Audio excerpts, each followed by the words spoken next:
किताब का अंध श्रद्धा भक्ति खतरा है जान, इसका पेज नंबर 9।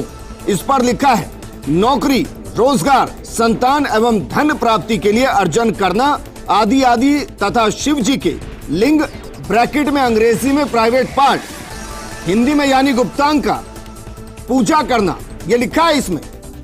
आगे क्या लिखा है, उस लिंग पर दूध डालना, उसके ऊपर तांबे या पीतल का स्टैंड रखकर तांबे या पीतल का घड़ा और उसके नीचे तली में बारीक छेद करके पानी से भरकर रखना, जिससे लगातार लिंग के ऊपर शीतल जल की धारा गिरती रहे, यह मूर्ति पूजा है।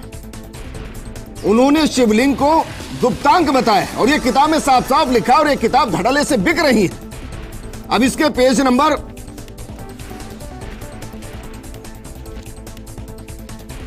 ये इसका पेज नंबर 24 है। इस पे क्या लिखा है, वो पत्थर की देवी या देव कुछ भी मदद ना तेरी ना तेरे बच्चों की कर सकते हैं, ये आपका भ्रम है। यानी कि जो आप मंदिरों में जाते हैं उन्हें इन्होंने पत्थर की देवी, पत्थर का देवता बता दिया है और कह दिया है कि वो आपकी कोई सहायता नहीं कर सकते। ये ज्ञान, मैं कहूंगा ज्ञान।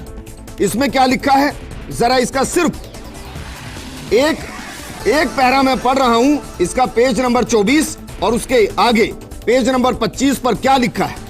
लिखा है काल ब्रह्म ने प्रकृति यानी दुर्गा से कहा कि अब मेरा कौन क्या बिगाड़ेगा, यह अहंकार से भरा हुआ स्वरूप, मनमानी करूंगा। प्रकृति ने फिर प्रार्थना की कि आप कुछ तो शर्म करो, प्रथम तो आप मेरे बड़े भाई हो, क्योंकि उसी पूर्ण परमात्मा की वचन शक्ति से आपकी अंडे से उत्पत्ति हुई और बाद में मेरी उत्पत्ति उसी परमेश्वर के वचन से हुई। इसके आगे क्या लिखा हुआ है, इसके आगे लिखा हुआ है कि मेरे पास पिता की प्रदान की हुई शक्ति है, जितने प्राणी आप कहोगे मैं वचन से उत्पन्न कर दूंगी।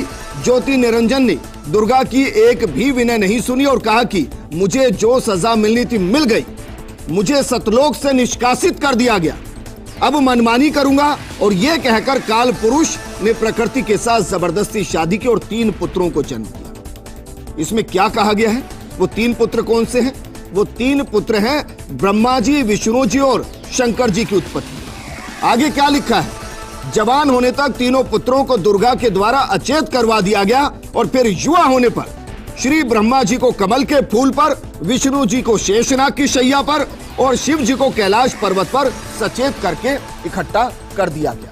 और ऐसा ना जाने कितना अज्ञानता है, कितना संक्रमण है, कितना जहर इन किताबों के अंदर है जो खुलेआम मिल रहा है। ये हैं फर्स्ट इंडिया न्यूज चैनल के एंकर विजेंद्र सोलंकी जी, जिनका मानना है कि ब्रह्मा विष्णु महेश के माता पिता नहीं हैं, जबकि इन्होंने शास्त्रों को अच्छे से पढ़ा नहीं है और संत रामपाल जी महाराज के ज्ञान को संक्रमण बता रहे हैं। संत रामपाल जी महाराज ने किस शास्त्र का हवाला दिया है वो भी आपको बताएंगे और ये भी आपको बता देते हैं जिस शास्त्र का हवाला संत रामपाल जी महाराज ने दिया है वो आप सभी के घरों में रखी है और आप उसको पढ़ते भी हैं। तो देखिए ब्रह्मा विष्णु महेश के माता पिता हैं या नहीं, देखिए ये प्रमाण।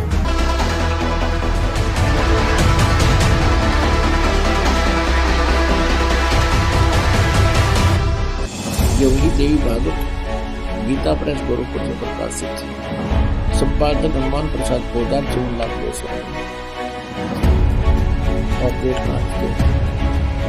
123 पृष्ठ पे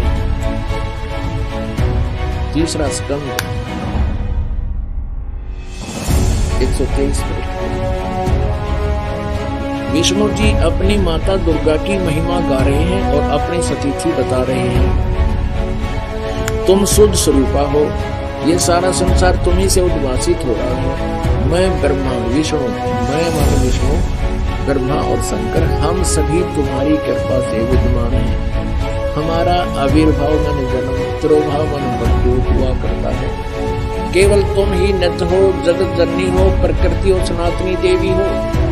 ये प्रकृति शब्द भी याद रखना, आपका गीता जी में काम आएगा। जो 14 में अध्याय में दास आपको बताएगा कि प्रकृति से उत्पत्ति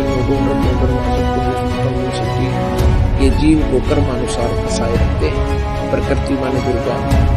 14 में अध्याय के 3, 4, 5 श्लोक में लिखा कि प्रकृति मेरी पत्नी है, मैं पति हूँ उसका, इसके पेट में जीव स्थापित करता हूँ, जिसे शक्तियों की उत्पत्ति होती है। विष्णु जी कह रहे हैं कि मैं ब्रह्मा और शंकर हम सभी तुम्हारी कृपा से विद्यमान है। हमारा आविर्भाव मन जन्म त्रोभाव मन मृत्यु हुआ करता है, केवल तुम ही नष्ट हो जगत करनी हो प्रकृति। इसी का समर्थन भगवान शंकर कहते हैं। भगवान शंकर बोले, देवी यदि महाभाग विष्णु तुम्ही से प्रकट हुए हैं या उत्पन्न हुए हैं तो उनके बाद उत्पन्न होने वाले ब्रह्मा भी तुम्हारी बात। फिर मैं तुमको लीला करने वाला शंकर क्या तुम्हारी संतान नहीं हुआ? इति सिद्धम के ब्रह्मा विष्णु महेश नासवान है, दुर्गा इनकी माता है।